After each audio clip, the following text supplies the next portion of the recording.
morning, Sunrisers. I'm Dr. Karen Emerson, and this is my kennel technician, Sarah. And this little kitty right here is Rabbit. She's a 13-year-old domestic short hair that presented just a few months ago. Her owner brought her in. Her owner's very, very observant, but she brought her in and she said, Rabbit's really just not wanting to do much anymore. She's not wanting to go out in sun. She's really, really lethargic. She had a little bit of a cough that we were worried about. So I auscultated her heart. It actually sounded pretty normal.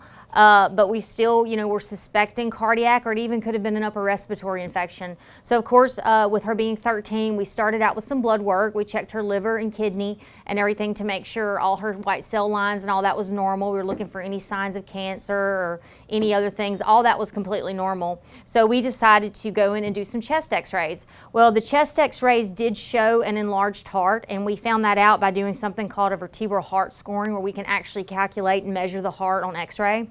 But before we made that big decision, we decided to check some peptides that the body makes. They're called BMP and TNL, and these things are made when the cardiac wall gets basically stressed out in the body, and these peptides are produced in the blood, and they're supposed to be at a normal level.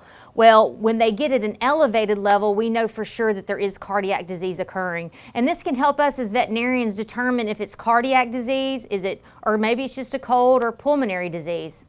So we checked those, and her BMP, which should have been less than 100, was almost at 1,000. So we knew right then that she was definitely experiencing some cardiac disease. We ultrasounded her heart, and she did have an enlarged heart. So we started her on some heart medications, and I know all of you are out there like, oh my gosh, give your cat oral medications every day. Well, there's ways we can get these medicines compounded so that they can be palatable to your cat. Maybe you can put them in the food. She actually is on 3 medications. Her owner is able to get them in her because we did get them compounded. She's like a different cat. She's running, she's jumping again, she's playing, she's sunning, she's hanging out with her brothers and sisters. And we never would have known that unless her owner would have brought her in and let us do this diagnostic workup. Diagnostics are so important in veterinary medicine. And if you have a cat or a dog at home that you think is just a little off, please bring them in, make that appointment. I promise your pets will thank you. WCBI Animal Health with Dr. Emerson was brought to you by Emerson Animal Hospital in West Point.